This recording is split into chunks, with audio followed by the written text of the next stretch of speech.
బంగ్లాదేశ్ కు భారతదేశం తమ బడ్జెట్ లో భాగంగా షాక్ ఇచ్చింది. భారత్ మీద కోపంతో బంగ్లాదేశ్ లో ఉన్న మైనారిటీ హిందువులపై జరుగుతున్న రకరకాల దాడులు, హత్యాకాండ అదంతా మనకు తెలిసిందే. సో బంగ్లాదేశ్ కు మన భారత కేంద్ర బడ్జెట్ 2026 కేటాయింపుల్లో భాగంగా 50% తగ్గించారు. అంటే పోయిన సంవత్సరం 120 కోట్ల రూపాయలు బంగ్లాదేశ్ కు విదేశీ సహాయం కింద బడ్జెట్ లో కేటాయించారు. పోయిన సంవత్సరం 120 crores అయితే ఇప్పుడు సగానికి సగం తగ్గించి 60 కోట్ల రూపాయలకు కుదించారు. అంతేకాదండోయ్, ఇరాన్ లో ఉండే చబహార్ పోర్టుకు కూడా కేంద్రం ఈసారి ఎలాంటి నిధులు కేటాయింపు ఇవ్వలేదు. పోయిన సంవత్సరం చబహార్ పోర్టుకు 100 కోట్ల రూపాయలు కేటాయించింది కేంద్రం.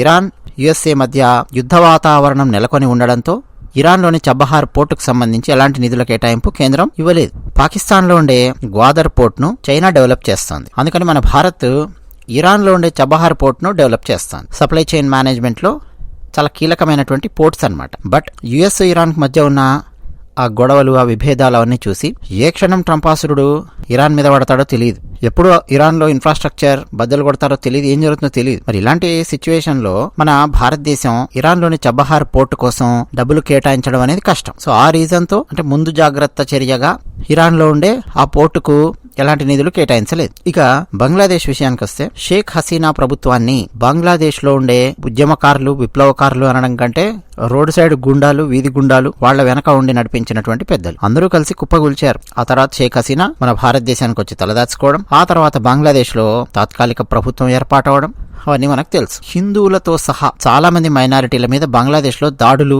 హత్యలు ఇవన్నీ జరుగుతూ ఉన్నాయి. గత 2 నెలల్లో మనకు న్యూస్ లో బయటకు వచ్చిన ఇండివిజువల్ ఇన్సిడెంట్స్ లో 10 మంది దాకా హిందువుల పేర్లు బయటకు వచ్చాయి. కానీ షేక్ హసీనా ప్రభుత్వం పడిపోయినప్పటి నుంచి ఇప్పటి వరకు ఆ సంఖ్య వందలలో ఉంటుంది. సో భారత్ ఆందోళనలను బంగ్లా పాలకులు అసలు పట్టించుకోవట్లేదు.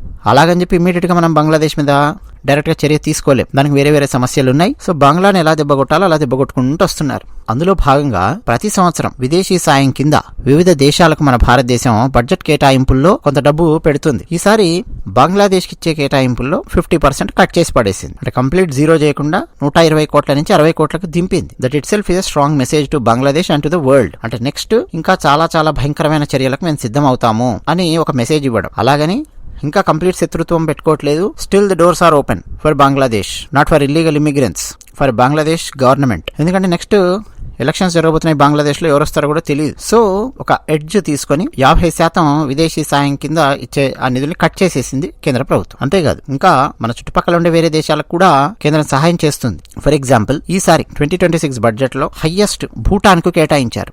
2288 కోట్ల రూపాయల ఆర్థిక సాయాన్ని కేంద్రం కేటాయించింది. భూటాన్ కింగ్ అండి హైదరాబాద్కి వచ్చినప్పుడు ఒక సమావేశం జరిగితే ఆ సమావేశంలో నేను కూడా ఉన్నాను. చాలా బాగా చదువుకున్నారు ఆయన, భారతదేశంతో అనుబంధం ఉన్న వ్యక్తి. ఇప్పుడు కాదులేండి, దాదాపు 12 సంవత్సరాలు 13 సంవత్సరాలు అయ్యి ఉంటుంది. అప్పటికి ప్రిన్స్ నుంచి కింగ్ అయినట్టున్నారు ఆయన. He was young at that time. అయితే బంగ్లాదేశ్, ఒక పక్క మయన్మార్, వీటితో ఉండే రకరకాల సమస్యలలో మనకు భూటాన్ అనేది చాలా కీలకంగా ఉంటుంది. భవిష్యత్తులో స్ట్రాటజికల్ గా చాలా కీలకం. సో భూటాన్ కు 2288 కోట్ల రూపాయల ఆర్థిక సాయాన్ని కేంద్రం కేటాయించింది. అన్నట్టు మీరు చాలా మందికి తెలిసే ఉంటుంది, భూటాన్ కు మనకు వీసా గీసా ఏం అవసరం లేదు. మన ఇండియన్ రూపాయి భూటాన్ లో చెల్లుతుంది, డైరెక్ట్ గా మనం వెళ్ళిపోవచ్చు. ఇంకా పాశ్చాత్య దేశాలలో కొన్ని దేశాలు వీసా తీసుకొని భూటాన్కి రావాల్సి ఉంటుంది, బట్ మనకు అక్కర్లేదు. అంటే అంత అనుబంధం ఉంది. ఇక నేపాల్ కు 800 కోట్ల రూపాయలు కేటాయించింది భారత ప్రభుత్వం. ఇది కూడా మనకు స్ట్రాటజికల్ గా చాలా అవసరం. నేపాల్. శ్రీలంకకు 400 కోట్ల రూపాయలు కేటాయించింది. ఇది కూడా చాలా అవసరం. పోర్ట్స్ ఆ విషయంలో భవిష్యత్తులో ఏమన్నా శ్రీలంక వైపు ఉన్నటువంటి పోర్ట్స్ నుంచి మన భారతదేశం మీదకి ఎవరన్నా శత్రువులు దాడి చేసే అవకాశాలు ఉంటే వాటిని నల్లిఫై చేయడానికి శ్రీలంకకు మన భారత ప్రభుత్వం సహాయం చేయడం చాలా అవసరం.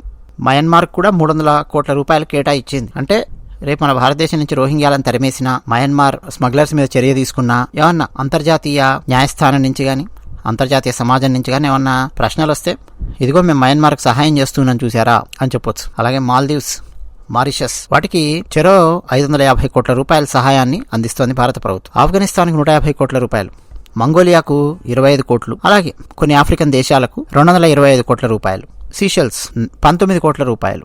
ఇట్లా సహాయాన్ని అందిస్తూ కేంద్రం తమ బడ్జెట్ లో కేటాయించింది. ఇవన్నీ విన్నాక మీకు ఒక డౌట్ రావాలి, బంగ్లాదేశ్ కు 60 కోట్ల రూపాయలు కూడా ఎందుకు? అసలు ఎందుకు ఇవ్వాలి వాళ్ళకి? మన పైసలు మనం సంపాదించిన డబ్బులు వాళ్ళకి ఎందుకు ఇవ్వాలి?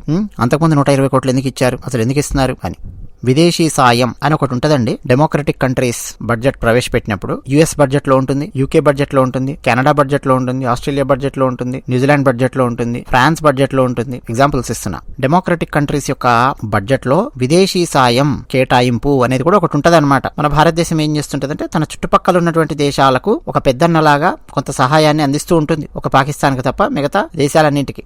బంగ్లాదేశ్ ఈ మధ్య తోక జాడిస్తోంది కాబట్టి భవిష్యత్తులో తోక కొయ్యాలా లేకపోతే అక్కడ ప్రభుత్వం మారిన తర్వాత మళ్ళీ పాత సంబంధాలు పునరుద్ధరింపబడతాయా అన్నది వేచి చూడాల్సిందే. అది విషయం. ధన్యవాదాలు.